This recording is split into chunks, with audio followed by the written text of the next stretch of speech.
ಹೇಗಾದ ಗೊತ್ತಾ ನಮ್ಮ ಪ್ರೀತಿಯ ಶಂಭುರಾಮ.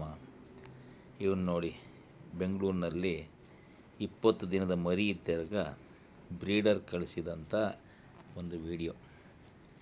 ಶಂಭುರಾಮ ಹೀಗಿದ್ದ, ಎಷ್ಟು ಮುದ್ದಾಗಿದ್ದ ನೋಡಿ. ಇನ್ನೂ ನಾನು ಖರೀದಿ ಮಾಡಿರಲಿಲ್ಲ ಅವನಿಗೆ. ಆ ವಿಡಿಯೋ ನೋಡಿದ್ರ ಮೇಲೆ ಇವನನ್ನು ಖರೀದಿ ಮಾಡಲೇಬೇಕು ಅನ್ನಿಸ್ಬಿಡ್ತು. ಎಷ್ಟು ಮುದ್ದಾಗಿದ್ದಾನೆ ನೋಡಿ, ಎಷ್ಟು ಗುಂಡು ಗುಂಡಾಗಿ. ಮನೆಗೆ ಬಂದು 2 ತಿಂಗಳಾದ್ರ ಮೇಲೆ ಇವನಿಗೆ ಶಂಭುರಾಮ ಅಂತ ನಾಮಕರಣ ಮಾಡಿದ್ರ ಮೇಲೆ ನಿತ್ಯ ಪೆರೆಕ್ಸ್ ಮೇಲೆ ಇಷ್ಟು ದೊಡ್ಡಕ್ಕಾಗಿದ್ದಾನೆ ನೋಡಿ. ಇವುಗಳ ಬೆಳವಣಿಗೆ ಭಾಳ ಬೇಗ ನೋಡಿ.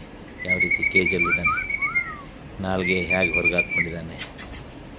ಅವನ ದೊಡ್ಡವನಾಗೋ ಲಕ್ಷಣಗಳೆಲ್ಲ ಈ ಚಿಕ್ಕ ಮರಿ ಇದ್ದಾಗಲೇ, 2 ತಿಂಗಳು ಮರಿ ಇದ್ದಾಗಲೇ ಗೊತ್ತಾಗ್ತಾಯಿದೆ ನೋಡಿ. ಭಾರಿ ಹಶು ಅವನಿಗೆ. ಅವಾಗ ತಡಿಲಿಕ್ಕೆ ಆಗ್ತಿರ್ಲಿಲ್ಲ, ಅಷ್ಟು ಹಶು. ಎಷ್ಟೊತ್ತಿಗೆ ಪೆರೆಕ್ಸ್ ಕೊಡ್ತೀರಿ ಅಂತ ಕುಯ್ ಕುಯ್ ಕುಯ್ ಅಂತಿರ್ತಾನೆ. ಈಗ ನೋಡಿ ಹೆಂಗಿದ್ದಾನೆ, 5 ವರ್ಷದ ಶಂಭುರಾಮ. ಈಗ ಅವನಿಗೆ ಭಾಳ ಬುದ್ಧಿ ಬಂದಿದೆ, ಬುದ್ಧಿ ಕಲ್ತಿದ್ದಾನೆ, ನನ್ನ ಜೊತೆಗೆ ಪಳಗಿದ್ದಾನೆ.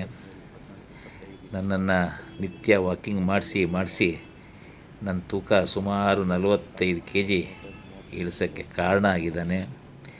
ನನ್ನ ಆರೋಗ್ಯ ಸುಧಾರಣೆಗೆ ವಾಕಿಂಗ್ನಲ್ಲಿ ನಿತ್ಯ ಸಹಪಾಠಿಯಾಗಿದ್ದಾನೆ. ನಿತ್ಯ ಬೆಳಗ್ಗೆ ನನಗೆ ವಾಕಿಂಗ್ ನಾನು ಹೋಗಲೇಬೇಕು, ಅದಕ್ಕೆ ಕಾರಣ ಇವನೇ ಶಂಭುರಾಮ.